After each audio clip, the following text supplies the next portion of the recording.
We can. Let it turn that way. So, Yeah, you're right. We should turn it. Showing. Oh, you know what? Wait a minute.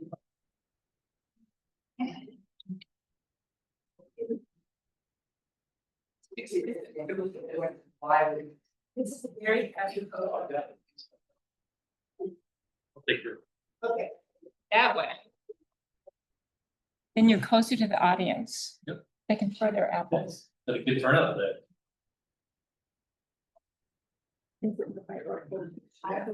Thanks for everybody for coming. Appreciate it. Got a really good turnout. Seems like it's been like a long time since we've all met. But I hope everybody had a great summer. We've got a really good lineup. So we got all the salad, which is everybody's favorite. Continue. You're definitely, you're the guy to get this custom. Officer salad will be there. So. So we got the SDSU Aztec Rock Hunger food bank presentation. We've got disaster preparedness, Judy. We've got a really good presentation on SB 79. If you guys have questions about what SB 79 is, you won't have any after today. And then Senator Stahl is going to do a presentation about the Montgomery-Gibbs Airport Master Plan. Not sure if you've seen the messages we sent out about that, but you'll have no more questions after today on that. As far as elected representatives, you got Steve Miles here from Raul Campillo's office. I think Amani's going to be here from Sarah Jacobs' office. Oh, there she is. Okay, I haven't met you yet. Welcome. Michael Bravo from Chris Ward's office supposed to be here tonight, I think. I'm sure. And probably Milana from Senator Pearson's office. She's usually on. Not online yet. Okay, well, we'll give her some time. So without further ado, like I said, we've got a really jam-packed presentation. Let's do the Pledge of Allegiance. Pledge allegiance. Bye. Nice.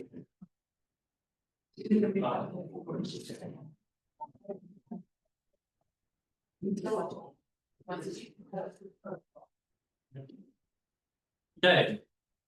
Well, Sal, you're up. Only good news. Nice joking. Good evening, everybody. Great to see some faces that I recognize. Geraldine Mike there.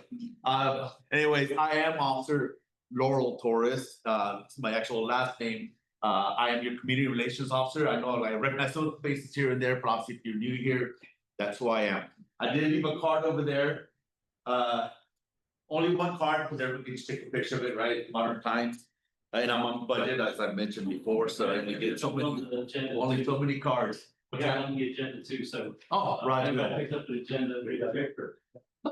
Anyways, so obviously what I'm gonna do is I'm gonna give you guys some crime statistics for your guys' area.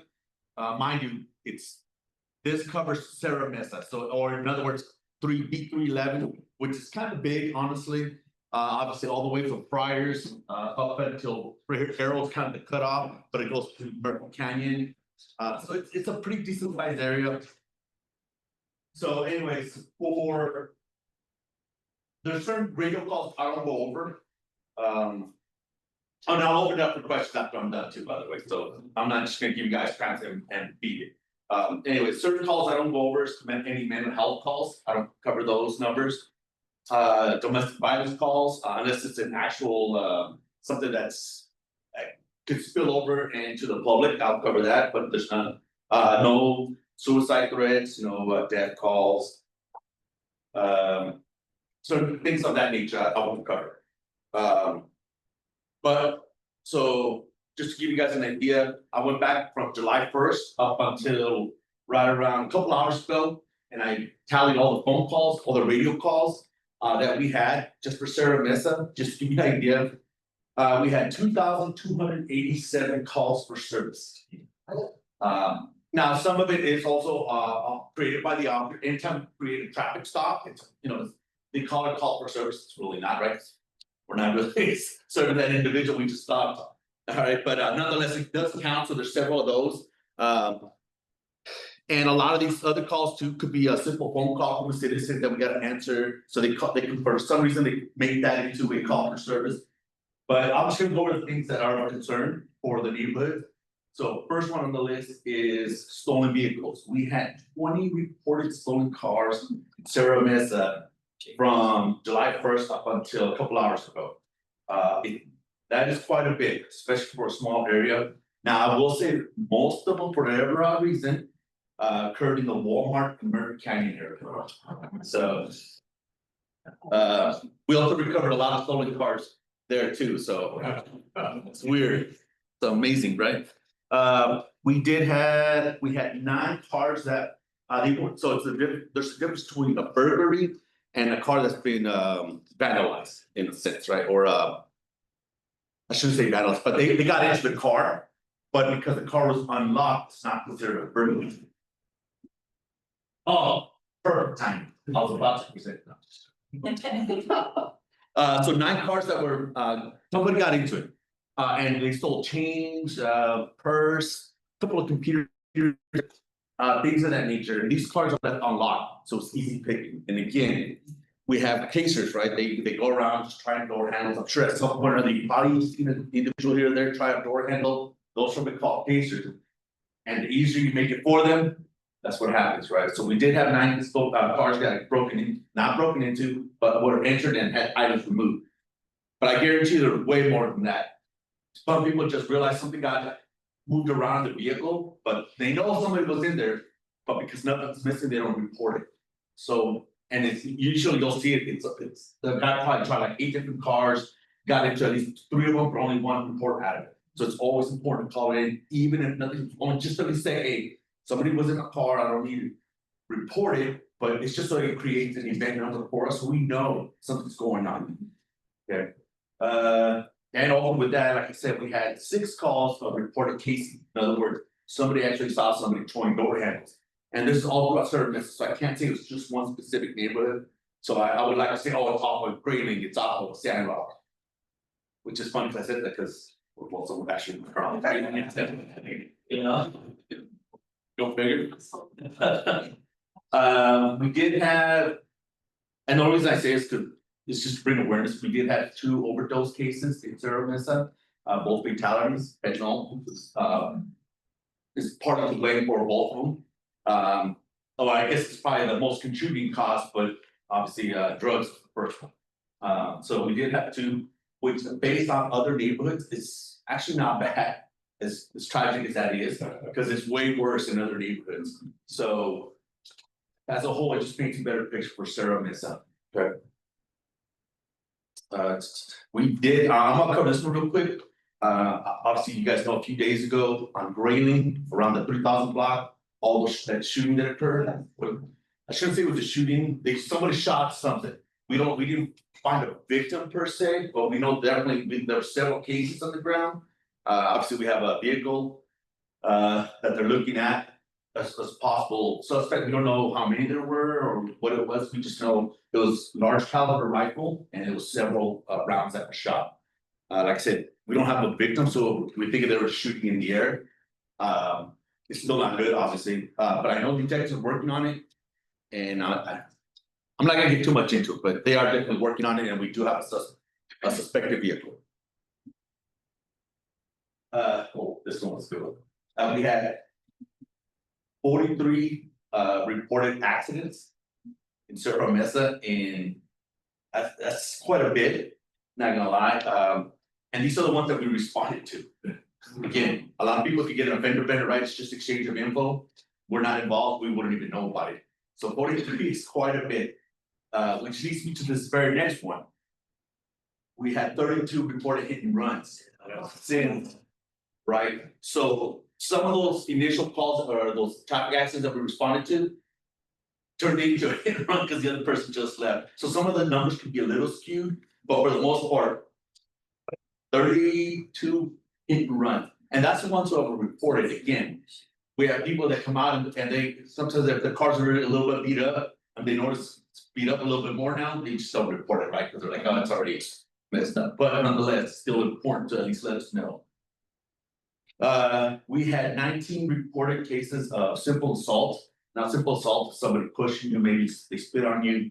Now, granted, most of these come from one address in specific, a little sibling rivalry there that's occurring. I can't go into where it's at, but that's where most of them at. There was.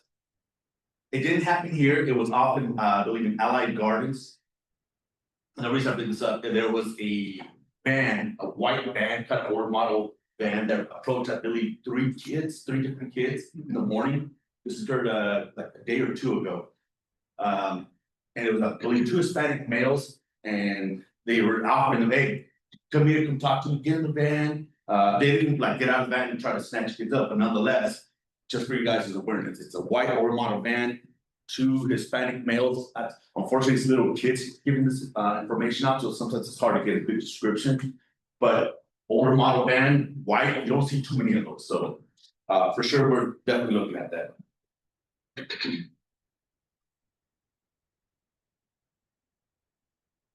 Our most reported calls are disturbance calls, simple disturbance calls. We call them 415, but it's a disturbance, and it could be anything from arguing, somebody here's arguing from our transits that are walking around here and there. Somebody trying to, just cause an issue, somebody had a business. So we get quite a few of those. Sometimes they do lead what we call 415 violent, which is it becomes obviously violent. And that can turn from fisticuffs, people actually, as we like to say, throwing down. So we did have quite a few of those. So that was a little uptake. I don't know if it's, most of them occurred in the summer though. So, and a lot of it was with kids, youth, but now that our schools have started, just dramatically has dropped. So too much free time sometimes is not good for kids. I can't. Oh, we had 60 burglary alarms go off throughout Serra Mesa. I'm trying to help out a lady because she had a default with one in her house, and you gotta remember every time that we respond, and it's been more than once or twice, you start getting billed by the city. And it's gonna be about $100 a pop. So yeah, I'm trying to help out this lady because she had a faulty, and I don't know what I can do, but hopefully the city will forgive her, because there's quite a few. But out of those 60, like I said, we still have to respond. That's what I'm trying to get at, right? So sometimes you do have a faulty alarm, please get it taken care of, because it takes 2 officers to respond to the alarm call, and that's 2 officers that are officers could be doing something else. So it's important, at least make sure that if it is going off, your alarm, notify your alarm company just so they can take care of it. Is that a house alarm you're talking? So it's right, most of them are house alarm, but we do have one or 2 businesses that are repeat customers too. And they're gonna get a really good bill from the city, that's for sure. Sometimes we'll respond 10, 15 times in a month to the same business. Most of it's the same business, but every now and then it is the same home. So that's what I'm saying, it's important. And you'll know because you get a bill from the city, trust me, the city, make sure they get their money. One time's okay, but after that you get charged. You might get 2, it also depends on how if the officer knows that he's been there before. And in a lot of times too, right? It's the officer that's in charge of that beat area is the one that's gonna be going to that video call. So they're gonna know. They'll be like, wait, I've been here 4 or 5 times already. So now they'll start logging it different. Normally they would just like, oh, it's okay, everything's good, we're fine. But sometimes also the city, or I should say the police department actually keeps track of it too. So I shouldn't necessarily, I should probably say the city itself, because I think even the department will send out whatever everybody's responsible. They'll send out the message saying, hey, you owe this much for, whatever officers respond.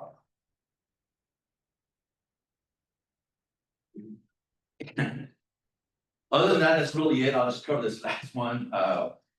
We had 54 reports of trespassing in Serra Mesa. But to be said, it's all on Friars, the old Friars. Well, what is it, that old place where they just got torn down here on by Walmart? Fries.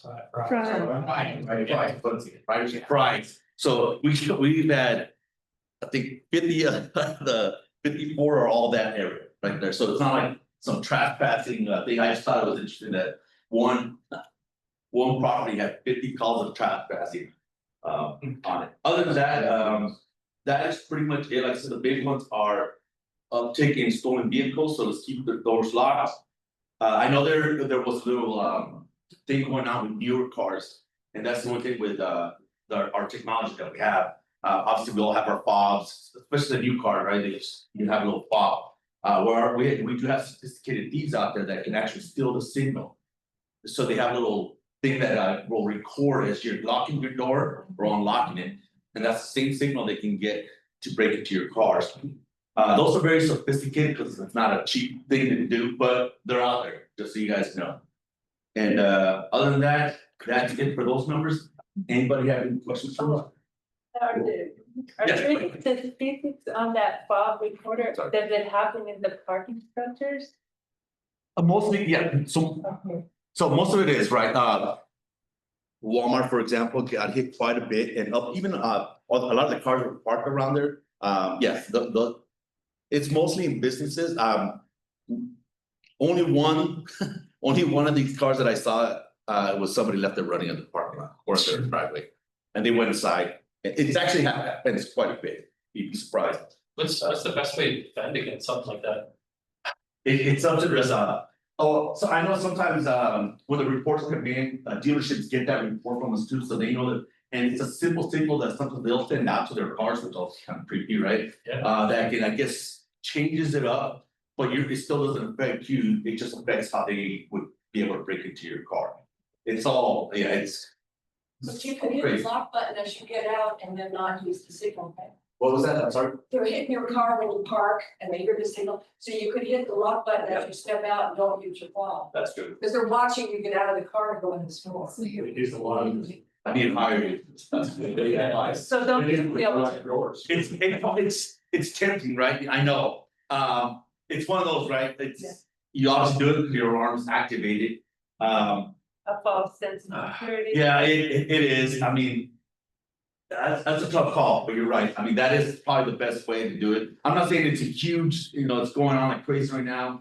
Some of the other cars are much more older model cars too. That's why off of Walmart. And our, we have a lot of people asleep in the Walmart parking lot and they get their car stolen quite a bit. Yes. Officer. Yes, sir. Good to see you. How you doing? That you met with me. This is very kind of fellow that I could meet. with. So gotta hit your place up, sir. And I appreciate it. Of the 2,000 something calls that you've got over that time period, are those a combination of 911 and the non-emergency line, or is that what that is in there? It's not separated. It's mostly, I think. If I'm not mistaken, out of those, it was only, I believe, like about 50 911 calls, the rest is non-emergency calls. Part of the reason I ask is I have called 911 more times in the past few months than I ever had in my entire life. Didn't really want to, but I have. And a lot of it has to do with the reason I met with you. Yep. I've got a bad neighbor, pretty bad neighbor, long criminal history. The most recent thing he's been doing the last couple of weeks, he got him a drone, flying a drone. So now you've had at least 2 phone calls, 911, about a drone in my backyard looking through my window. Yep. And other neighbors around our area. In this area, which is, I understand, a restricted airspace because of Montgomery-Gibbs Airport right here. So I called them twice. They came the first time after 7 hours. They did show up, talk to the And guy. I'm a one call. Yes, sir, they sure did. I appreciate them. Come and talk to him. 5 minutes after they talked to him, he was doing it again. Oh, So I just wonder if other people have experienced that much or what else do they need to do? I've actually reported it to the FAA and they've assigned an investigator. It seems like this is the perfect instrument to harass a neighbor. That Yeah. anything less than 250 grams does not have to be registered. You go online to Amazon.com. You can order. And most of them are 249 grams that you can get. They're made that way. And these things come with a camera, and it is illegal to get in your backyard looking through your window. There's a California civic code, 1708.8, that says it's illegal. So I'm not sure, the police officer that came said this is a gray area, couldn't exactly do anything, but he could talk to him. Yeah. But I just wanted to bring that up. I don't know how much other people have dealt with this, but Yeah, so if that happens again, officer responds scene, and it's kind of like the same situation, you could just request to speak to a field supervisor. They're gonna be a little bit more knowledgeable, cause we do have obviously a lot of them, and it's something even we're not exactly. Schooled on exactly on what's legal, not with, especially when it's dealing with certain, but I know that you're still expected, you still having privacy, that you're expected to have, which is your backyard, if it's fenced up to, or anything in your house, so. There is that too, so. Cause it's no different than when neighbors have cameras and all of a sudden the cameras are pointed right at your backyard or in your, one of your windows to your, that's illegal, cause you still have that sense of privacy you're supposed to have. But we will, I have not forgotten, Tim, I forgot about, Question about that. yes, Since it's down so low, I know you're not supposed to damage them, but if it's that low, why not just throw a bucket over the top of it? You're not breaking it. You put a bucket over the top of it and hold it there. And the guy's gonna have to come ask for it and you're gonna say, prove it's here. What I read, they're considered they put it in a good spot. Yeah. It's, I mean, Well, they didn't protected by, they're considered an aircraft. They're protected as an aircraft. But you're not breaking it. You're just. You don't have to answer that question. no, I'm not getting involved. Yeah. Yes, Is it okay for neighbors to go outside in the middle of the night in their front or their backyard and smoke marijuana? And have it be coming in your window while you're sleeping and you're kind of like. if, I mean, they can't go out in the street in the car, park and go smoking. They can't? Not in the car, if it's not, the car's in the property, that's different, but if the car's out in the city street, then you are not. But You're- they're allowed to sit and enjoy the fresh air it- in their front and backyard and pollute. Yeah, the smell is not the best smell, I get it, but unfortunately, It's just like cigarettes. it's no different than cigar or cigarettes. It's just one of those things, I know, it sucks, but, Yeah. Secondhand smoke while you're sleeping. no, that's unfortunate, trust me, it's annoying and. Unfortunately, you know, it's legal in California to, you know, as long as it ain't something else, right? Yes. Regarding the remotes, I don't have personal experience with it, but I've heard that I know Amazon sells them too. There's a little box you can purchase. You put it in there and it's supposed to protect. There's this whatever materials. Right. Faraday, Faraday. Faraday cage or something like that. Yeah, I think it's called Faraday cage. Yeah, that's still, That, yes, I want to thank you for, a few years ago, you responded because we were having illegal fireworks constantly in our neighborhood. And you were my go-to person, and I spread it to everybody in the neighborhood, and since then, problem seems to be done. And I appreciate it.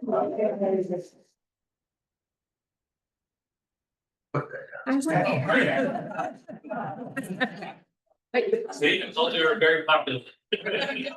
I started off. yes. Where's that shooting?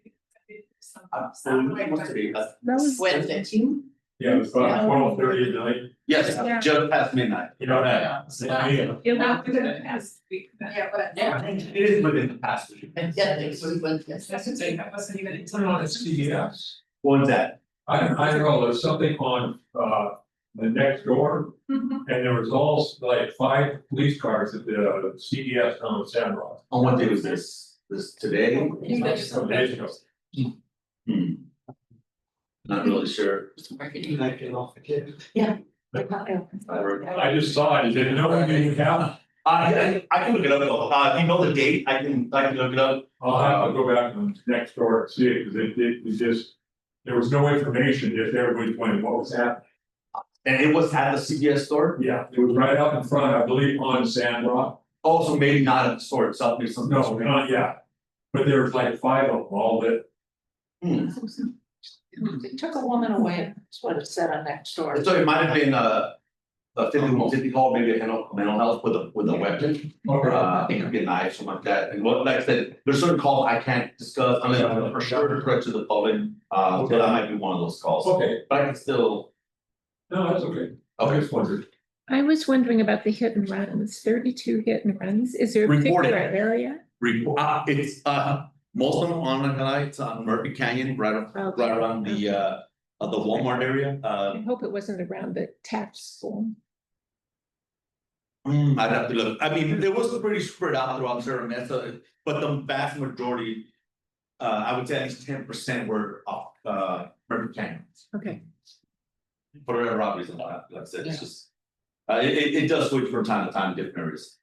I think that was it, right? That's Have you ever had any calls in the past week or two about catalytic converters being put on cars?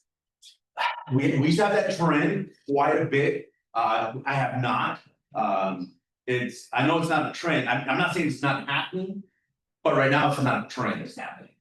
is it happen, did it happen? Right next door. Actually, they've got reported. Did they report it? Yeah. Hope he didn't just go straight to his insurance, because unfortunately, that's what happens sometimes too. Well, not good, yeah, I didn't hear about it, usually I'm right next door to detectives, and I can always hear when they're talking about what's trendy, and I always ask them, hey, anything in my area that I should know about, obviously that's what, when I come to these meetings. And they didn't bring that up. The only thing that was trending was accidents and hit and runs, a lot of them. If nobody reports things like the catalytic converter, nothing's done about it, they think they got away with this and do it again. I mean, I know for a while, a lot of our dealerships, our local dealerships, they were getting 20 stolen like on a night. Oh, wow. It was bad. Yeah, they were getting hammered, it was pretty good, and I know there was I don't know if it was pretty much a Toyota, they had like 20 vehicles stolen, somebody broke into the building where they had all the keys. Oh, yeah. So, and it wasn't like necessarily their cars, so it was like people that brought their cars in for servicing, so a lot of those cars got stolen. But we had like basically 20 around there. So needless to say, they changed where they keep their keys. Go figure, right? Great, well, thanks so much for the, yeah, thanks for peeking today. All right, thank you. Okay, let's go, folks. Thank you. Okay, so up next, we have SDSU Aztec Rock Hunger Prevent Program. And it is Alyssa, Ella, and Elisa, correct? Yeah. Cool.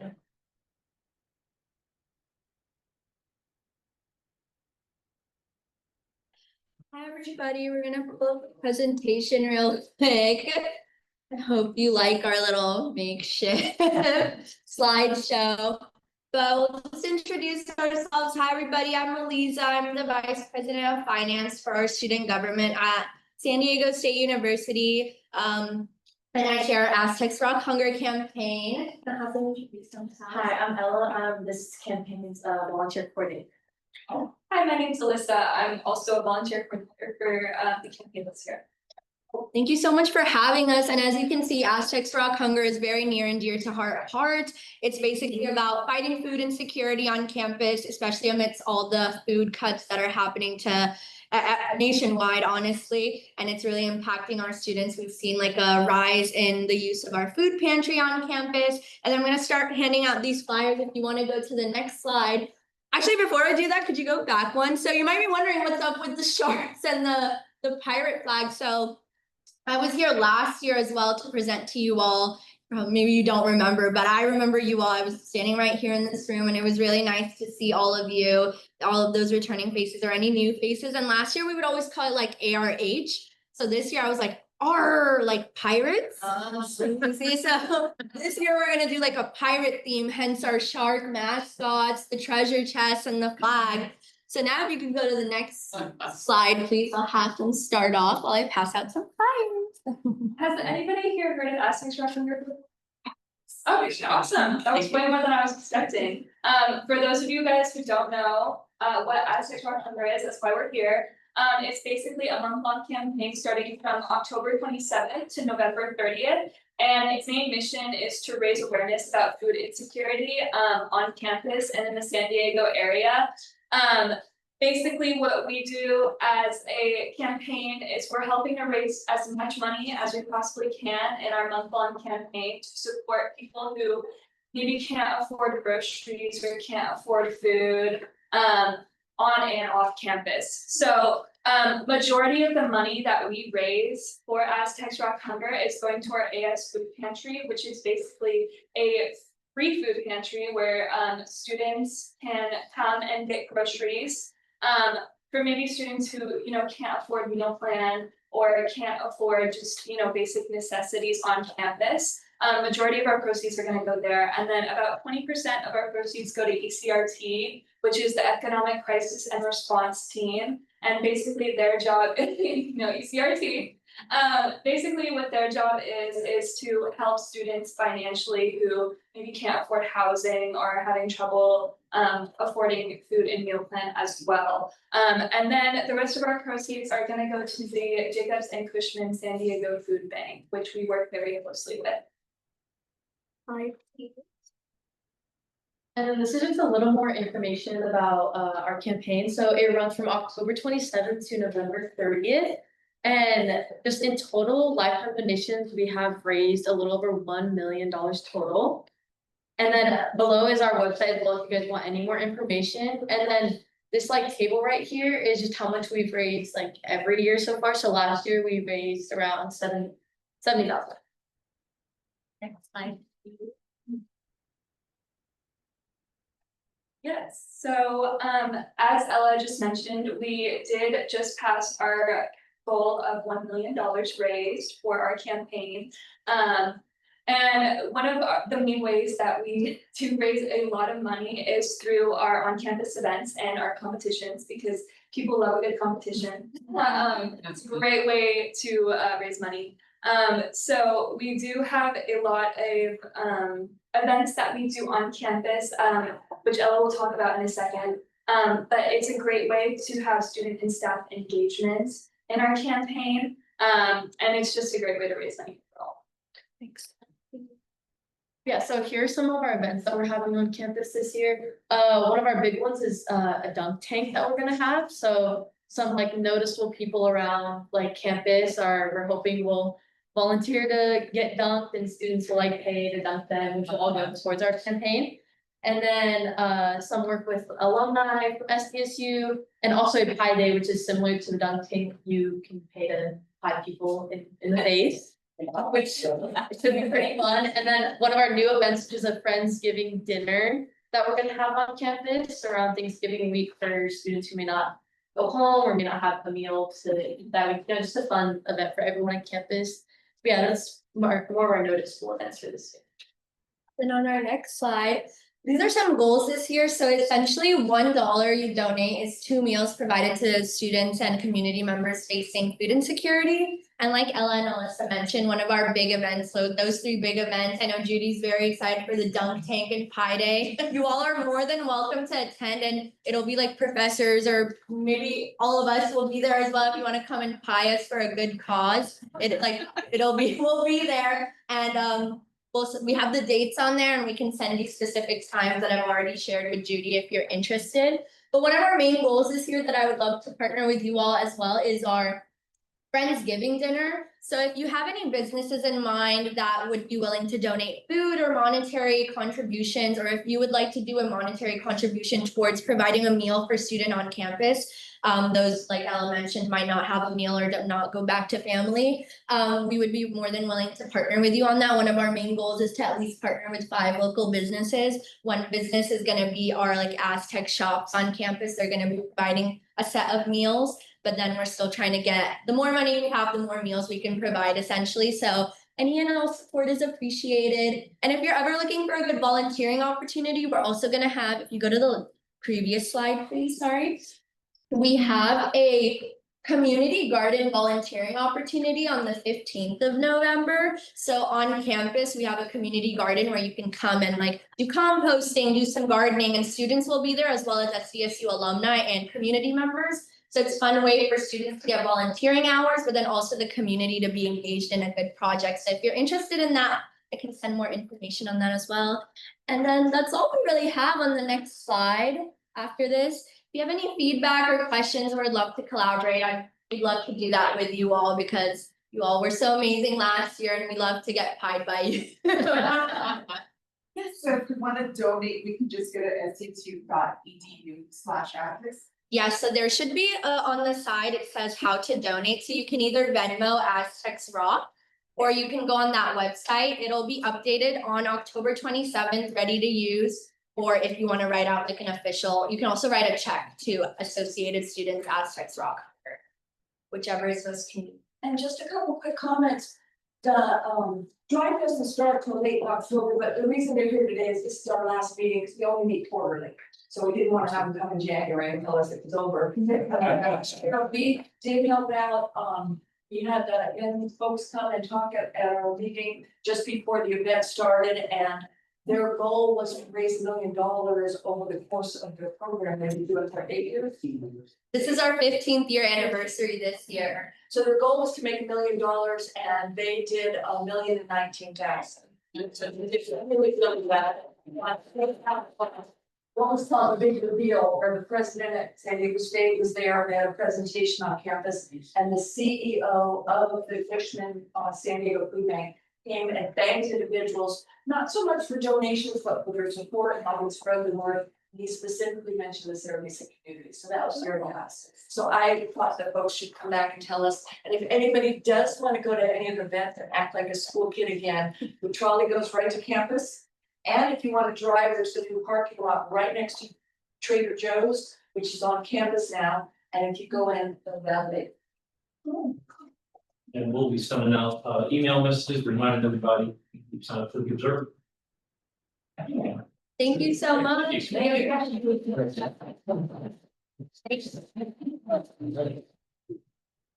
Okay, so next up, disaster preparedness by our very own Judy Mitchell.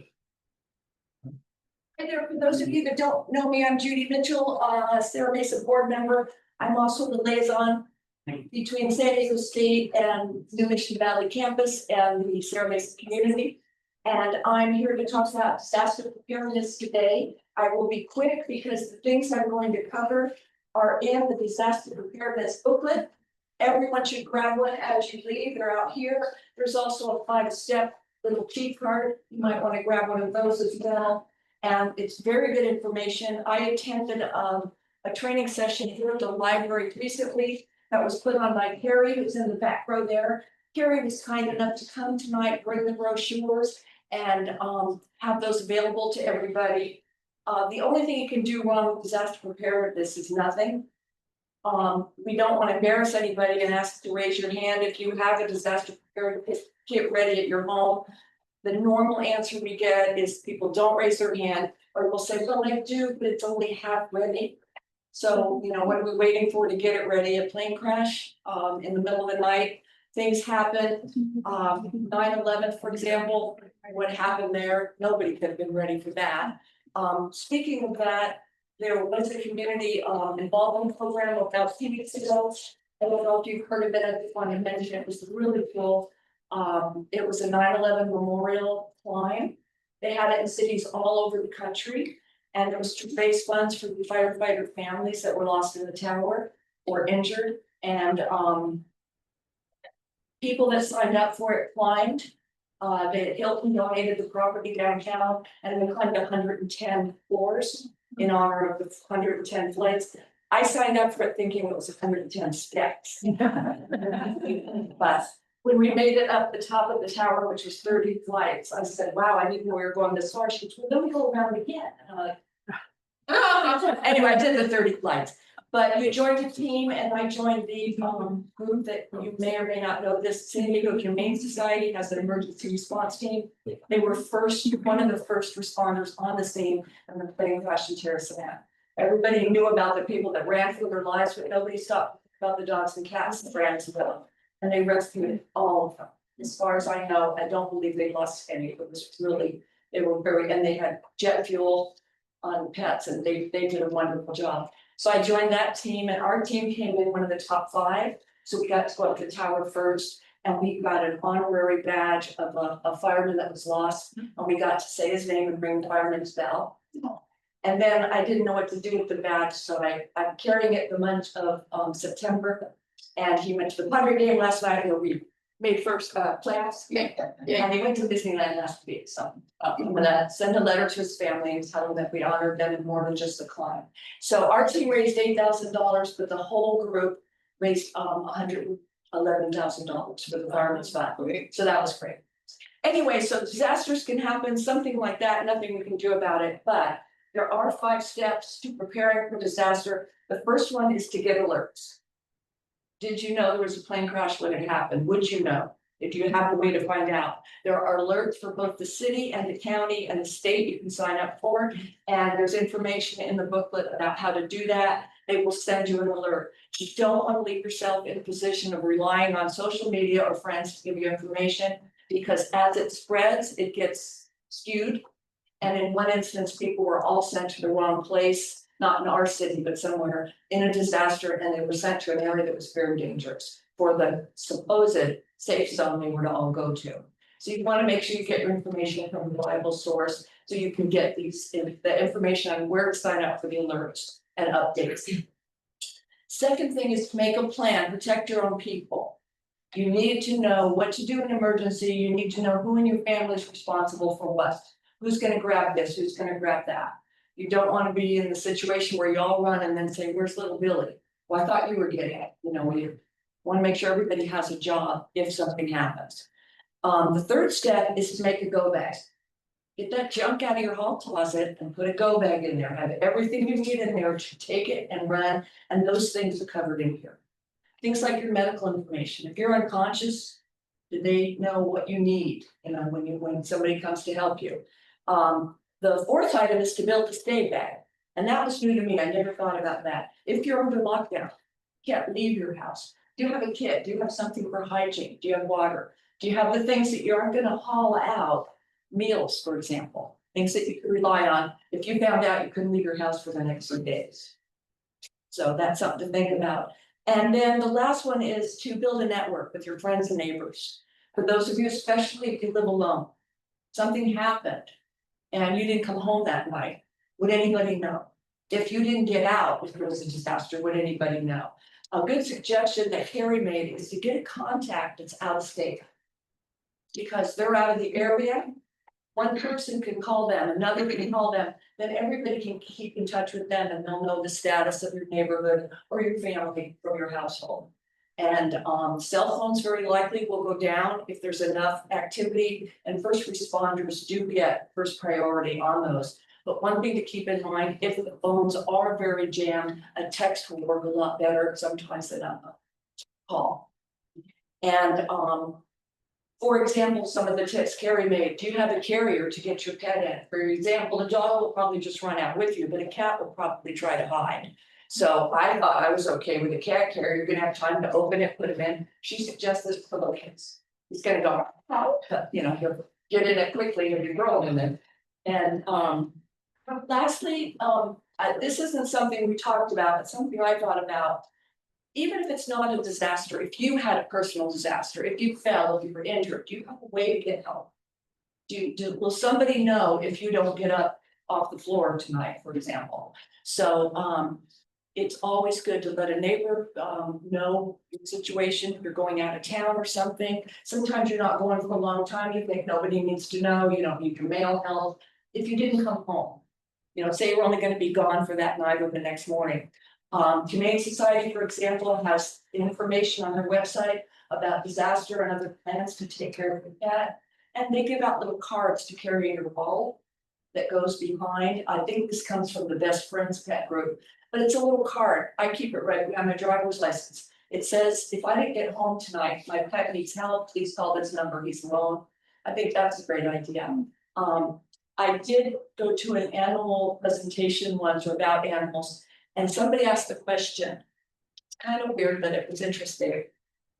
If you had an emergency in your home, if you fell or fatally injured and you were unconscious or passed away, what would happen when your pet was starving? I thought it was a bizarre question, but it was interesting. The answer was dogs have loyalty. I saw a comedian the other night and he made a very interesting comment. He said, dogs have masters, cats have staff. I came home that night and I said to my cat, "Is that true?" And he said, "It's about time you got home my pillow." And he slept. But anyway, the answer was the dog will be more loyal and will most likely starve to death before it would go after someone in the household. A cat, on the other hand, will not. So you might wanna keep some dry cat food somewhere. No, but the point is, don't fall down and not have anybody. I fell myself in my backyard and it took me 2 hours to crawl to a phone. And then nobody could get in. So the paramedics needed to break down. And just get a plan. And these are great. The new watches, you fall, it calls 911 if you don't answer. They say, are you okay? Even if you bang your arm really hard, and I'm not, an Apple salesman or anything, but the therapist talked me into this, because I was gonna get one of those things you hang around your neck. He said they're more expensive than a watch. And these, you can do other things with it. But if you fall, if you bang it, or you are unconscious and you don't respond, when it says, are you okay? It will send 911 to you, not just to your home, but to your location. So they're good to have. Anyway, so thank you so much for the workshop, the good information, and please pick up the brochure. In this booklet, it has the 5 steps, and on each page, it has the worksheet for you to record your information, so you can keep it where it can be grabbed in your go bag, and then somebody will have it if you end up at a shelter, you're disoriented, unconscious, they have all the information you need to know. Lastly, and this was something I never thought of, it's not enough just to have your ID on you or a copy of your driver's license in your to-go bag. You will need a copy of a current bill that shows you're a resident in that neighborhood. Because when there's a disaster like a fire and the neighborhoods are locked down and you can't get home, when the fire department releases your neighborhood, many people are scam artists with a driver's license, they want to go in and loot. The firemen will not let you back in unless you have a bill copy, something showing you are currently paying residents there. So that's good. Anybody have any questions? Thanks so much. Great presentation. We have the brochures up here, please take a look. Yeah. Okay, next, how many folks know about SB 75? Few. Well, we're gonna learn a lot more about it. Karen? Hello, neighbors. So, I'm glad you asked that question, because it's confusing, and so I'm gonna go through and I'm gonna look at your faces and I'm gonna see who's getting it, who's not. And then definitely questions at the end. So I'll kind of go through quickly, so see who has questions. So let's see what we have started. I'm pulling it up right now. So to start with, Senate Bill 79, SB 79, started working its way in January 2025 through the Senate. And the real basics of it are it mandates specific heights, but 5, 6-story heights, mandates, and densities. So we're going to see something about the densities in a minute, but an overall view, a half mile of a high frequency rail. We don't have too much rail here, but when it comes to rapid bus transit, that's where we have to start thinking, is it going to affect us? So the bus transit stops may not even be in place, but if they're part of the 5-year regional transportation implementation plan, they could pop up. So we'll talk about that later. Next slide.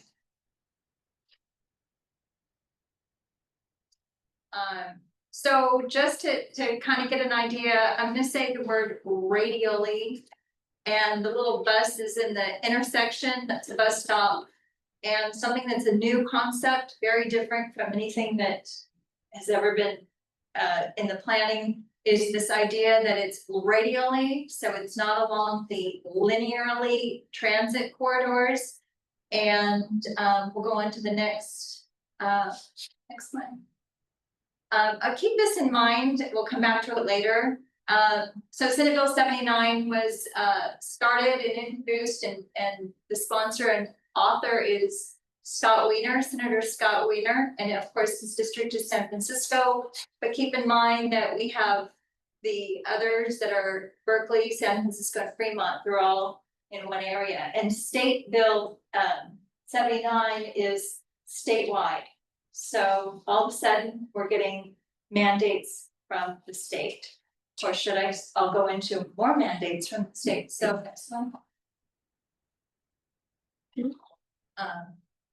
There we go, so let's see if we can get this goes really quick, and that's why I want you to think of the word radially.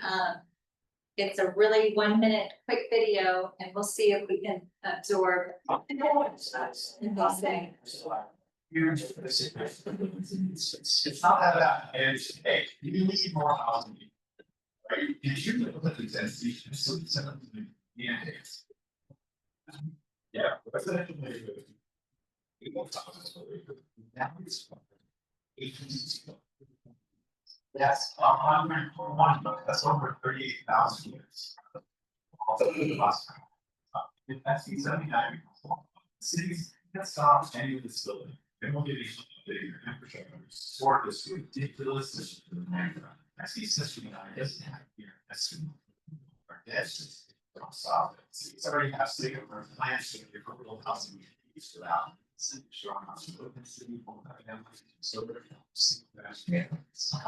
Representatives do something today. About that. So it went by so fast. This is from United Neighbors, and I highly recommend if you have time to get curious. They are on YouTube, and they have a couple other videos that go a little bit slower, and we're scratching the surface, and it's not that complicated, but it's really important that we know these things, because what's happening, I'm gonna go ahead and say, is we're getting a lot more of the statewide changes. And I was gonna let you know that I was gonna try to be very fair about presenting something in a very fair way, but I've been involved in this, and I know it's not a good film, so I'm not gonna be as fair as I'd like to be. So there was the two things, the radially and the linearly. So we see advocates for city planning are used to doing the corridors. So we think of, this is just something we're gonna get into here, but we think of Arrow Drive, the density that's happening on Arrow Drive. But if a stop happens, then all of a sudden you have a half mile in a radial direction. So you're starting to see the cutting into, next slide. So this affects quite a few cities in California, but it really significantly, I think, affects San Diego. And we're not used to this density. It's a big change for us. So it's a radical bill in different ways, that it's taking local expertise, local voices, local planning. There's a long history of our neighborhood having a say in what would happen along with a lot of other neighborhoods. So this is quite different. So what we see is the high quality transit corridors on the right. And there's quite a few of them overall San Diego. And then when you add on the radial half mile around each stop, and it could be a stop that's added in the future, then you're getting that impact. And so next slide. In San Diego, we have the transit priority areas. And this is where Serra Mesa comes in, where, let's just use an example. The main line goes in front of Sharp Hospital. It's a main high frequency bus line. Everything you're seeing in the pink is part of where the high frequency bus lines go, along with the last slide of the blue. But those half miles reach over freeways, they reach across canyons, and they come into Serra Mesa, they come into other areas quite a bit all over San Diego. You can see it's unbelievable that this type of density would be considered in some of these areas. So I think you're getting the picture. And again, let's go on, next slide. So I'm going to go back to a resource that's a very high quality. These are a wonderful group in San Diego. Neighbors for a Better San Diego has done an amazing job of staying involved on top of analyzing even lobbying and keeping us informed. If you have any questions at all, that is the place to go to. And I thought this was really significant. I'm gonna go ahead and read it. SB 79 will have a profound impact on California. So only way it can pass is through the state legislature is if people underestimate its reach. And I think that's what's happening. Even the legislators were kind of, we're surprised at their votes. They're not considering the details and how significant and the details of this. So, let's take a look. This is important too. We, here, because there is a lot of money going into promoting SB 79, in the way of, we need, housing so desperately. And so there's the, we must have housing, we must have a housing mantra. And what we think is that if we, we know we're automobile dependent, most of us in San Diego, so we think it's not gonna affect us. Well, so again, this is their quote, this is mistaken. Again, that straight line distance, and because the bill uses straight line distance as the crow flies, which I somewhat explained, instead of a more logical walking distance, neighborhoods a mile or more from transit will be included in SB 79 zoning. So let me know if you have any questions on that. Next slide.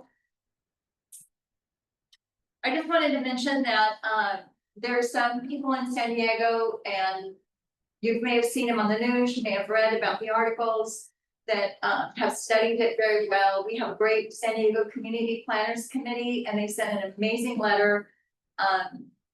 It was in the assembly, it came out of the assembly, but they had sent about the fact that the details, high flyer, that we already have a housing, they call it housing element plan. We're meeting our regional housing numbers, RENA numbers.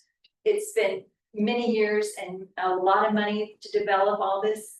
And then there's a lot of issues. So they covered that fully. And I just wanted to, I don't know if everyone's aware of this, but San Diego didn't discuss it. City Council didn't bring it up on a vote. But yet Scott Wiener has it that that the mayor supports it. So we're on record that San Diego supports SB 79, which I think is amazing that can get away with that. They got away with it.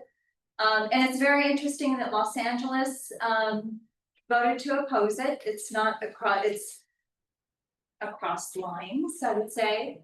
And even Karen Bass, because she's getting a lot of awareness and pushback from her. So she went on record to be against it. And then Cal Matters, the interesting thing here is that it substitutes faraway authority for local expertise. And that's a big change from what we've done, and it truly does that. Next slide.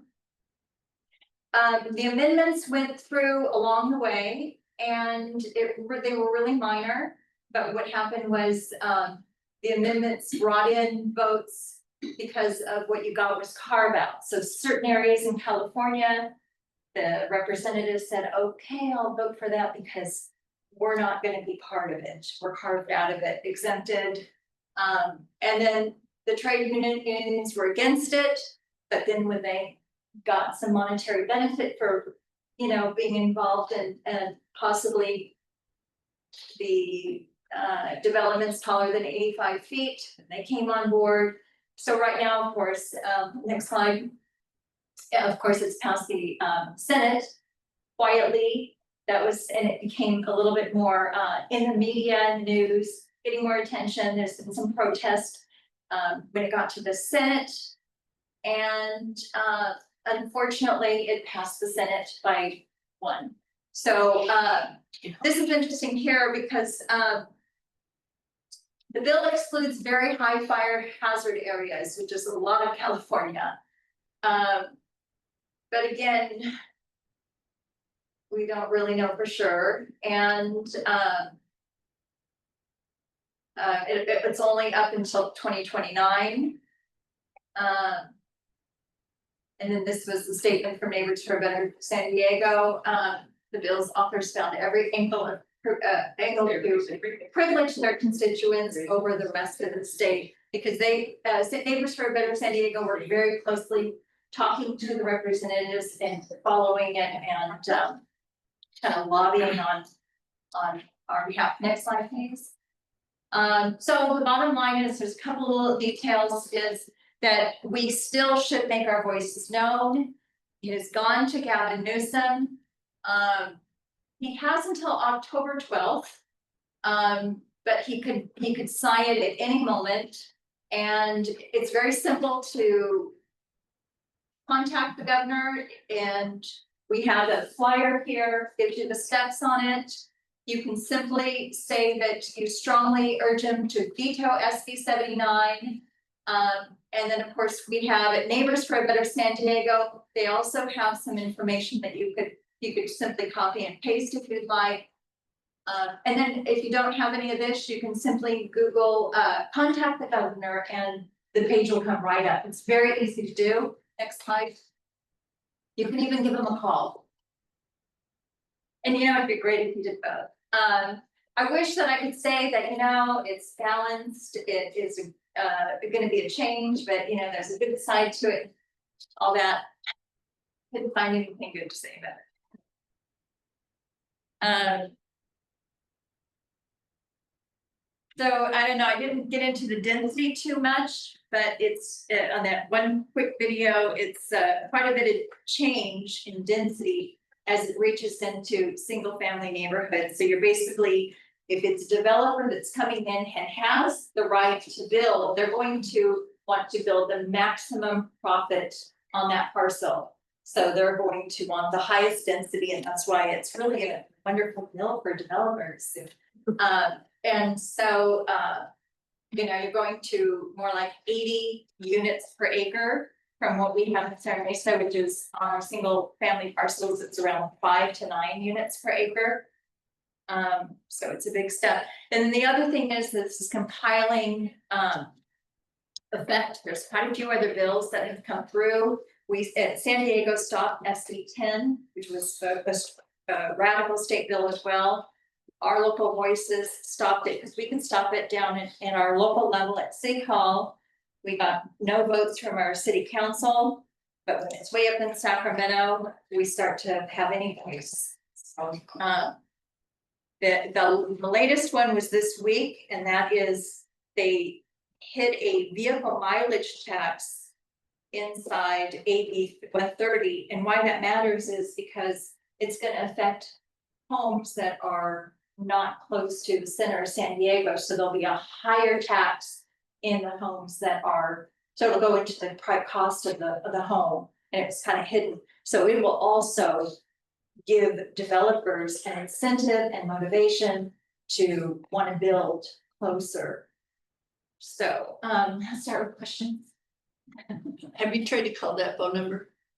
Actually, I got it. I'm sorry. I called it, but all it was a recording. What person do you want to talk to? So I didn't know where I was supposed to go, so I could never leave a message. Oh, wow, I will try it tomorrow. You know. We'll give it a call tomorrow. That's interesting. Yeah, I can't remember what day, it was the weekend, but I tried to call.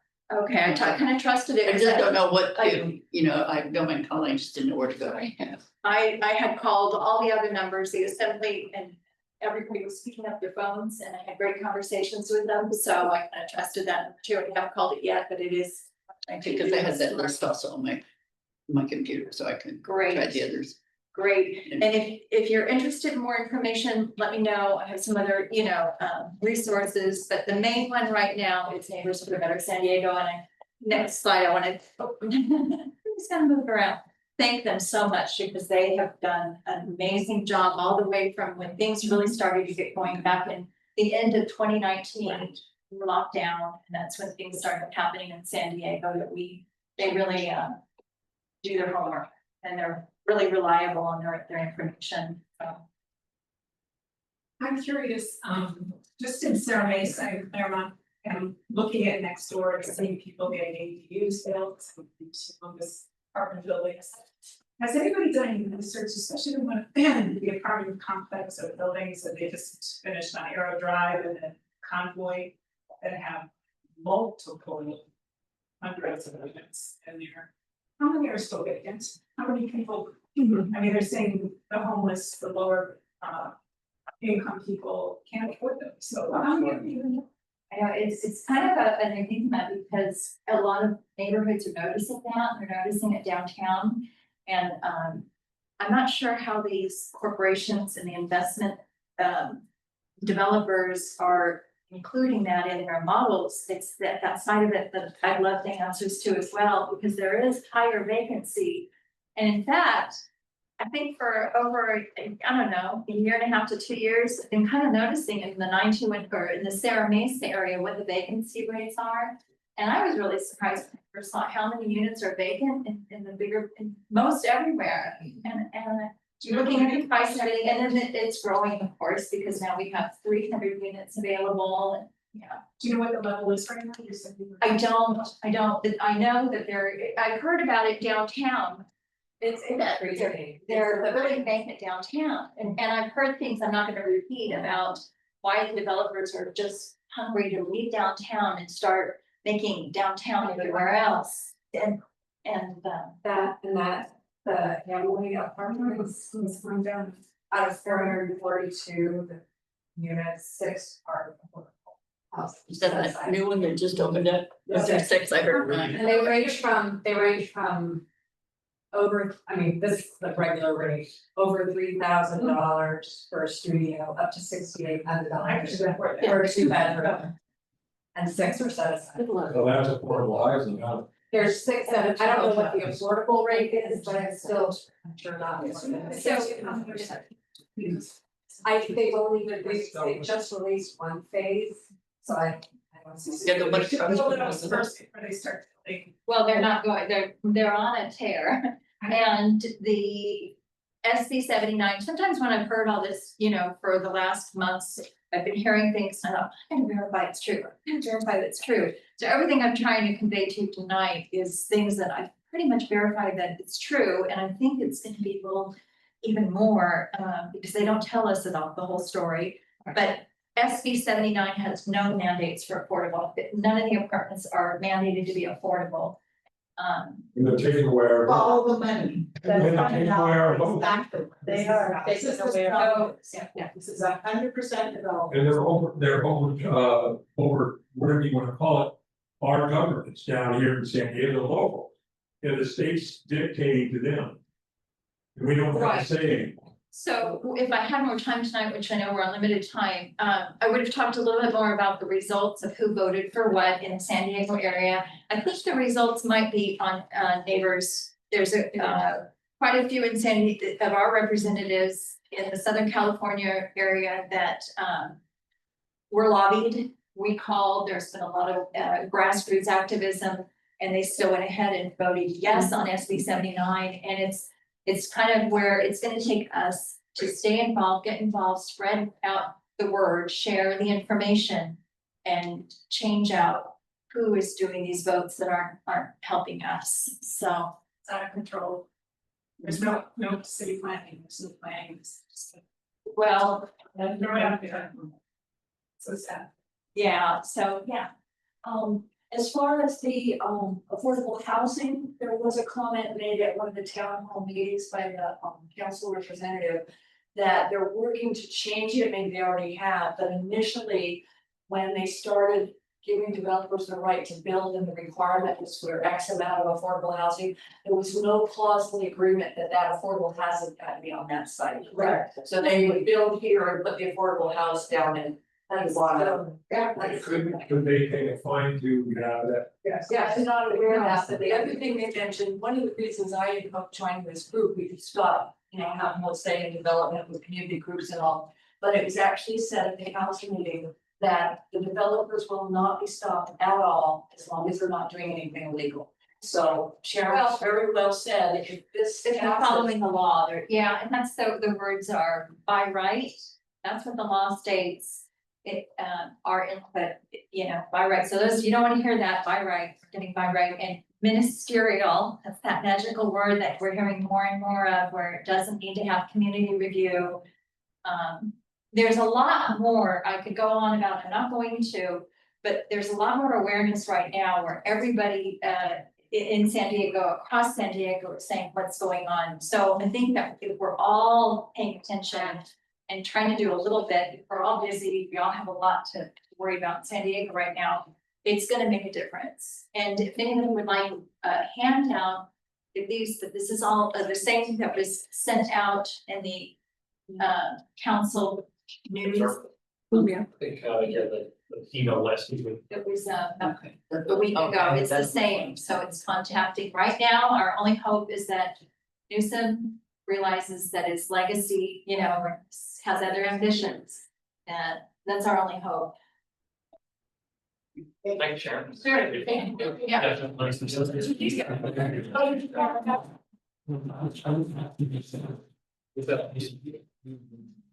And our final presentation is on Montgomery-Gibbs Airport Master Plan. All yours, Tom. Hi, good evening. Been a long meeting, so, I'll try to be brief, but this is really important. I am on the Serra Mesa Community Council Board, and I'm Chief Environmental Officer. And I'd like to start off with thanking everyone in the community, because your help helped us get unleaded fuel at the airport. It's gone? We got, well, but they still are selling unleaded because they have to. But we got the unleaded there, and that was only due to women working together. So give yourselves a hand. When do they plan on taking out the lead? They probably will not for a while, because the FAA Reauthorization Act was passed 2024, I think. It requires them to continue to carry leaded fuel, because there's an awful lot of planes that cannot use unleaded. So that is sort of out of their hand, FAA mandate. So anyway, I want to talk about, ask the question, will you be affected by the new Montgomery-Gibbs Airport Master Plan? Yeah. Well, let me tell you a little bit about it. You decide if it'll be beneficial for you and your family. First thing to consider is the Program Environmental Impact Report, the PEIR, that has been it's expected to be released in the middle, between now and the middle of October. And once it's released, the community will only have 45 days to respond to it.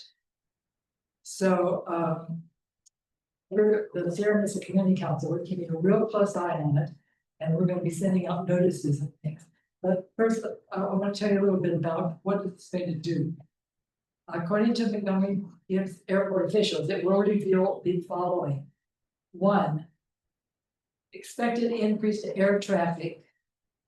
You know what that means? More planes flying over our houses and out of the airport. Okay, 2, something called removal of the displaced threshold. That's a fancy way of saying they want to revamp one of the runways so that larger planes can land.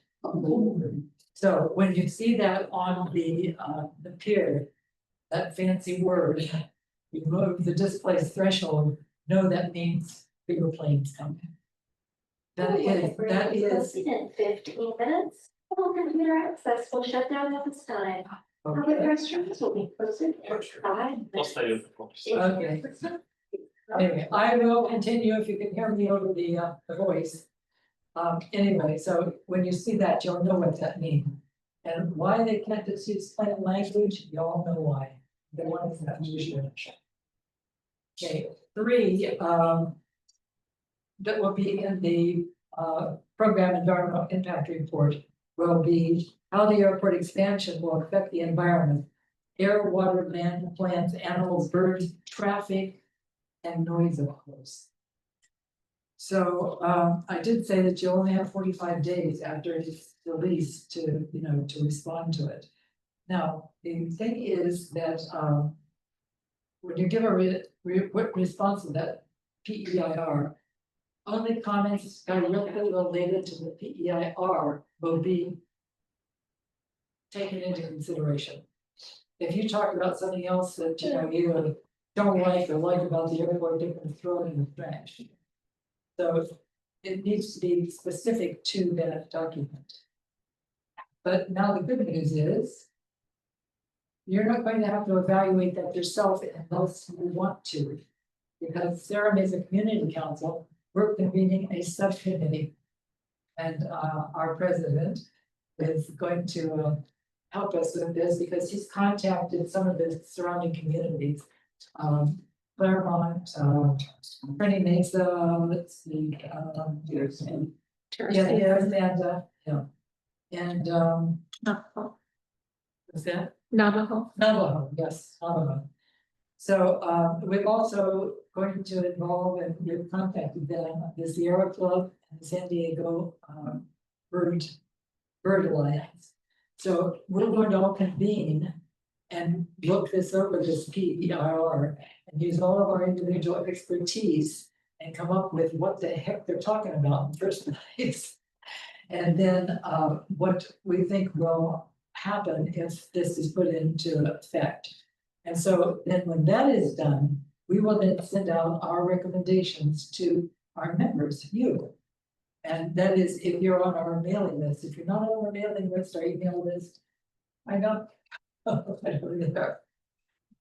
So let me see. So just to sort of re-up things, you'll receive an email to notify you when the PEIR is released. In case you want to go in and take, I suggest you take a look at it. You know, don't rely completely on us to tell you what it's all about.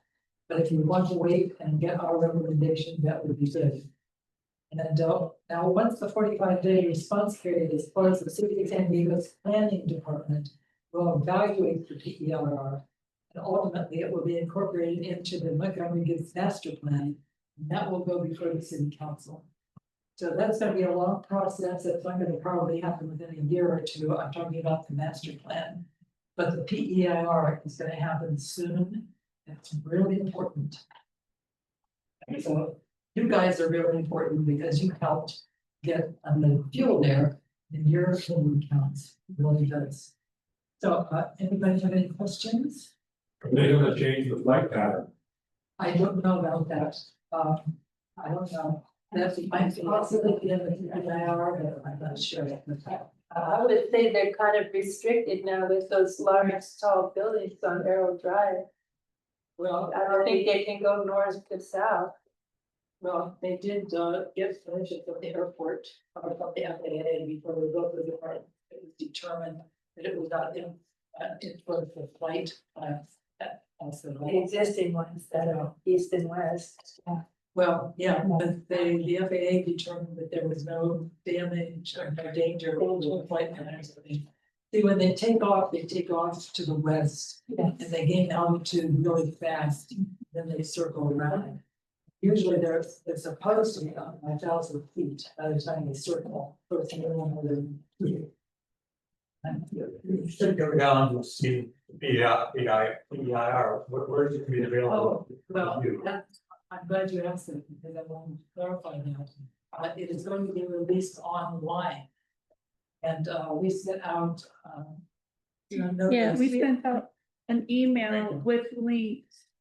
Yeah, and so we will send out, I'm sorry. We will send out links again where if you want to look at it yourself, you can.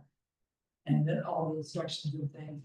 And I also can just go into the city website, put in Montgomery-Gibbs Airport PEIR.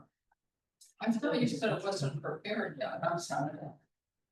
You said it's gonna be released and then Yeah, sorry, no, it's not prepared yet, but when it is prepared, you can go down. Oh, okay, so it's not currently available. No, Thank you. fine. Yeah, we're anticipating between now and the middle of October. That's what Mr. Jorge Rubio, the airport's director, has said. Any more questions? I just like to make a comment, say thank you to Sandra. She has like been a single-handed watchdog on the airport for a long, long time, and was very strong in helping to push the unleaded process. They weren't gonna do anything about it for a long, long time, and she's really made some strides for it.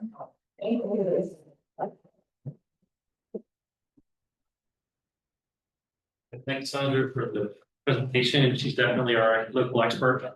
And speaking of city council, we have a representative from Raul Dio's office. Who also office with the other. So thank you for that. Thank you, Joe. Miles Noel from Pepper and Pier's office. Like usual, Joe sent over a few questions from the community that you'll have to ask him relayed over to me. So a few of them were when the Ruffin Trail completion would be.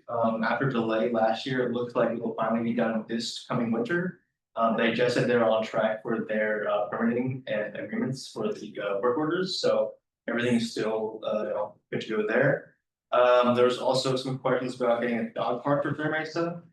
This is actually something that we've been working on with another community right now. So if there is that want for a dog park in Serra Mesa, that we would have worked with anyone on location and it's done process from there. We are like most of you know, we're a deficit, so funding is not quite there, but as soon as it becomes available, it's something that we push for as soon as it becomes available.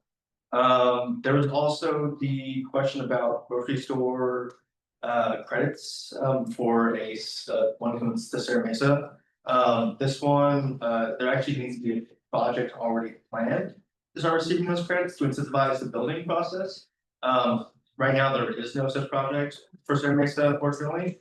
But trust me when I say child Catherine and PO, I don't know how many times that you really want a grocery store here in the center of Serra Mesa, so believe me when I say he knows. There was also the question about where his thoughts are at for SB 79. Our office does actually not have any status on this. We're waiting for staff to update us on the implementation process and what it would like for Serra Mesa in the West Fire District. As Sharon already said, that it looks like it's already pretty impactful, so it's worth keeping in mind going forward. But I think that was it for the questions. Oh, you did tell me one about the the governor's executive order. That'd be something I would hit up either his office about, or assembly or state senator's office.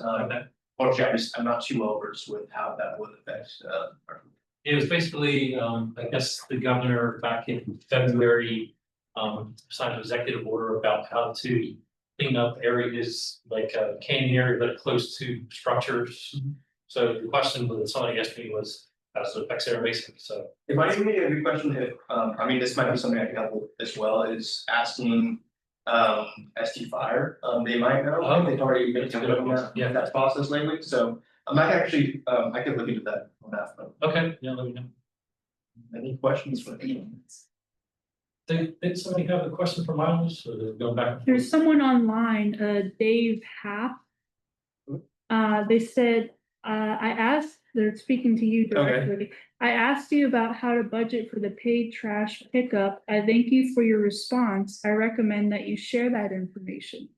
I don't have it off the top of my head, but I will be more than happy to send it to. Okay. Also, there's another comment from Tim. Also, I recommend that Raul looks into adding about 50 parking spaces at the Mission Valley Snapdragon Trolley Station as an adjustment to the SDSU West plan. I concur. Okay, yeah, I'll let him know. Sounds good. I know it's MTS though. We've been over that. Yeah, we can let them know. Speaking of the trash stuff, I looked online today and my tax bill and it's online, but because so anybody look at your bill. That when you just mentioned the trolley at the stadium. The comment was that's MTS. Actually, we did have, for those of you that didn't see it, we had the director of MTS planning here at one of our meetings a few months back. And he let us know very clearly that when San Diego State purchased the site where the new campus is being built, the San Diego State property starts at the line exactly where the stairs stop when you get off the trolley. They have no control over anything after the stairs step down. So you get off the trolley, you come down San Diego State, owns all that. So believe me, the president's office knows me. I'm not stopping until we get working back there. They have to pay for it, but we're trying to get it. Miles, we had brought this up, the planning a couple months ago, or maybe it was here, I don't remember. Are there any funds that are just pending in accounts for Serra Mesa? I know there's at least $100,000 that should be somewhere that is to be used for traffic calming on Murray Ridge. I come out, like in the diff, maybe? I don't know, any funds. I can mean, check that. I haven't looked at. Serra Mesa. see if there's any other funds that we Okay. have. Yeah. We'd like to know where money is. Okay, yeah, I can. Also, the funds used for the unleaded fuel tank, I know that not all of those funds were used. Yeah, So what happened to the rest? unfortunately, that's something we tried to. I know it was I think it was that was used for that field thing. 400,000 remain. Yeah, there's quite a bit remaining. We asked what would be left, what would be done with that, and they are keeping that. So it's in their enterprise fund, so it's for the airport. So that is what they So the caveat with those funds is not to keep it solely on the unleaded tank, but on whatever they wanted and. It was- Stipulation. Yeah, the stipulations on those funds were not to use that 500,000 for the unleaded tank, but rather for the unleaded tank and whatever else they wanted. I don't know the exact stipulations of them. I've been told that from the director that they're using it for just airport facilities. And I don't even know if it's been used yet. I know it's, the last I checked, it was still there, unused. I know. But that's something we tried to actually get back. And Yeah, if you could track that down. Yeah.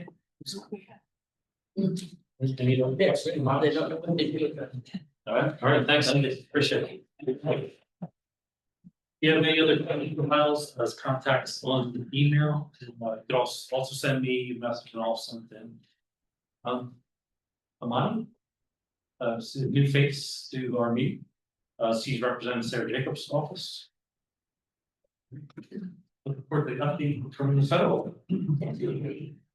Hello, everyone. Nice to meet you. I'm Amani Drew. I'm a new community representative for the Congresswoman. You guys will see me a little bit more. I'll be here pretty brief, just get your guys' concerns, any questions. I'll start off with the Washington DC update. And so the House of Representatives are back in session. So they've been back in DC voting on several things. The biggest thing is the Congresswoman has been debating on several amendments on the National Defense Authorization Act. If you guys have any specific questions, feel free to get my card, and then if you have any specific questions relating to those legislative bills that have been happening, I can connect you with our DC team just so they can clarify all those things. That's a big part for DC. That's been the biggest crazy thing. And here in the district, we try to pack as many events now that they're going to be in session majority of the year, or a majority of the year. But recently she's been going to a couple middle schools and elementary schools, just visiting some students at the classrooms, just to give these kids a chance to just ask her what it's like to be a member of Congress, just ask about the branches of government. It's just to give them that direct contact. That's the big thing. She's been doing a bunch of community cleanups as well. And so that's the biggest thing, not too much of a big update, just as she just came back from, now that she is back in DC. But if you guys want my contact, I have some cards in my bag, and this is to the wall. Thank you. Thank you. Thanks.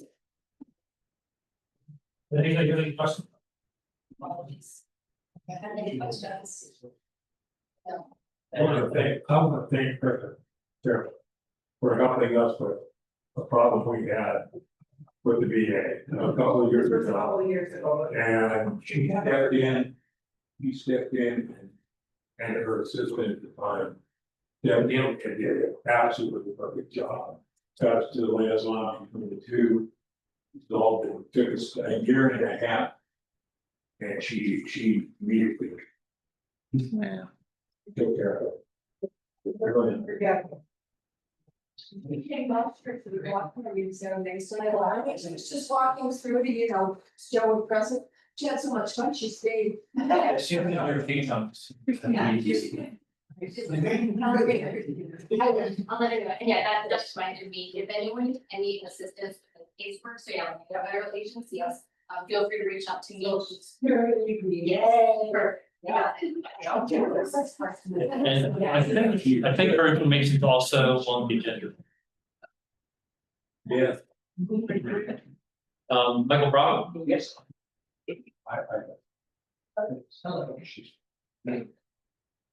So Michael Bravo is from Chris Ward's office. He's been here for all time before. Hello, everyone. Good evening. My name is Phoenix Bravo. I'm the first time member Chris Ward, representing Assembly District 78 and your Serra Mesa liaison. Just a quick update from the state. Friday, September 12th was the end of the legislative session, meaning that all bills from the assembly and the governor's desk, or all bills that were voted on and got out of the assembly are now on the governor's desk, and vice versa for the Senate as well. And so the governor, like before in one of the presentations, the governor now has until October 12th to sign or veto those bills. Of the many pieces of legislation that are now at the governor's desk, the assembly member has 7 pieces that are currently sitting on the desk and 1 that has already been signed into law. If our track record holds, the assembly member will have a total of possibly 8 bills signed into law. In the four now, 5th year, the assembly member has served the assembly district. We have a 0 veto rate. So none of our bills have been vetoed so far. So 100% signature rate. So we're hoping that stays true again this year. For the bill that was signed already this year, that that was AB 629, which related to school district equipment inventory. There was an old outdated law on the books that required school districts to report every piece of inventory that was $500 or more. With the rising costs of everything nowadays, and this being an old law, things cost a lot more. So to lessen the burden on school districts, we raised that reporting rate to $1,500 for that inventory. So it helps school districts when it comes to that excessive amount of reporting. We have a few upcoming events for the district. On September 25th at 5:30, the assembly member will be hosting a Go Green webinar. So for those who are interested in going green or who have been interested for some time now, some might have seen it as a high barrier to entry. That costs are now coming down to the low mid-range, now, mid-high. And so for those interested, that webinar is there. You can RSVP on the assembly member's website. And also, we are currently hosting our annual civics competition for 4th, 8th, and 10th graders. 4th graders are asked to submit an art project, 10th graders a short form video into a TikTok, and then 10th graders send in a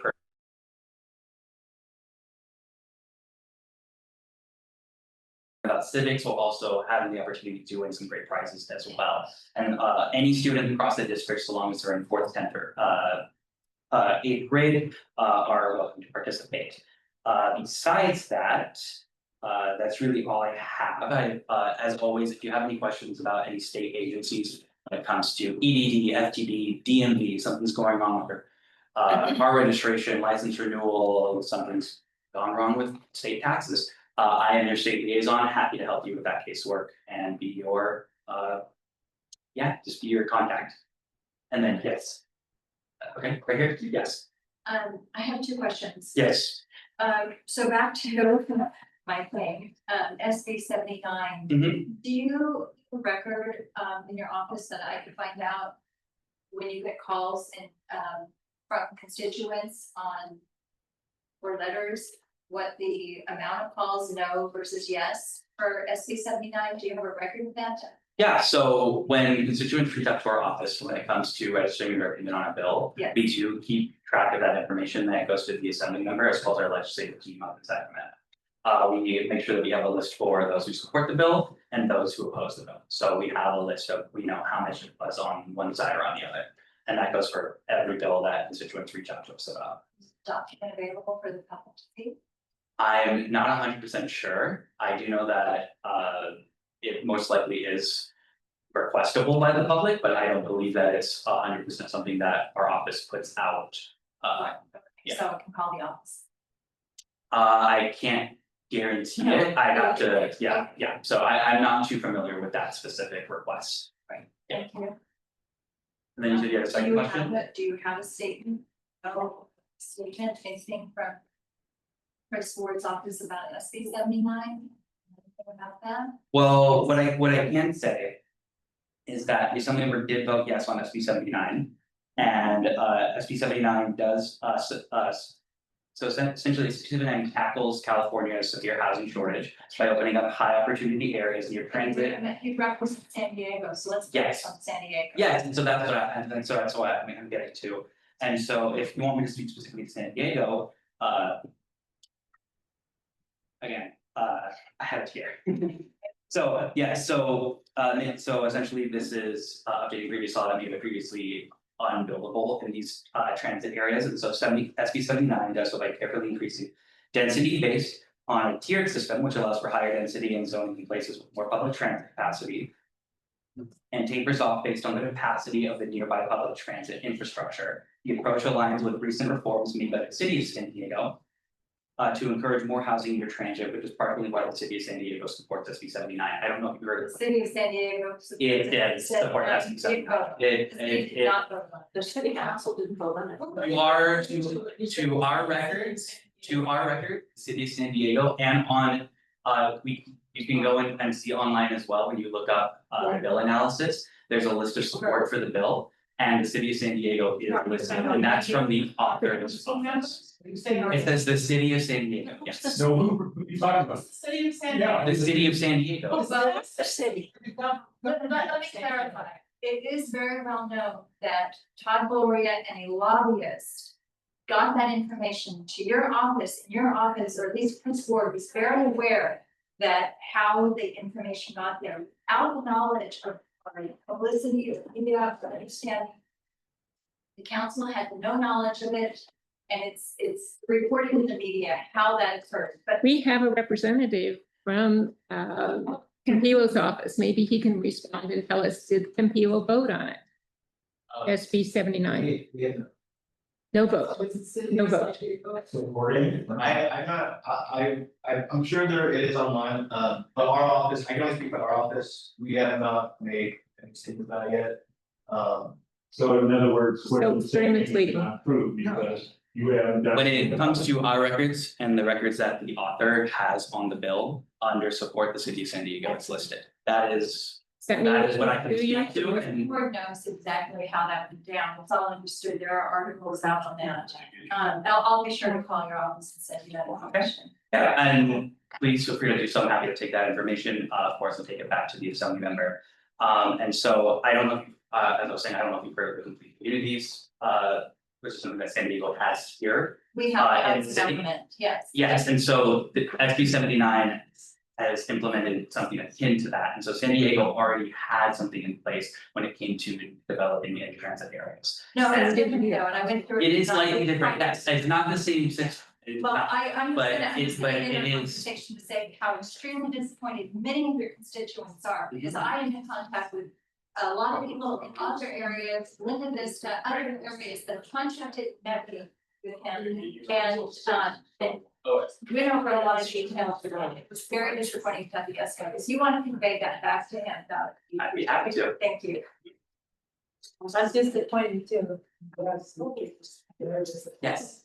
At a town hall meeting, there was a discussion or comment I had spoken up about the county channel on TV. I'm sorry, what channel? I couldn't hear. At a town hall meeting that was held by Joel Anderson, that's who you represent, right? No. No, Chris Ward, assembly member Chris Ward. Do you have any say on the educational channels that we're getting?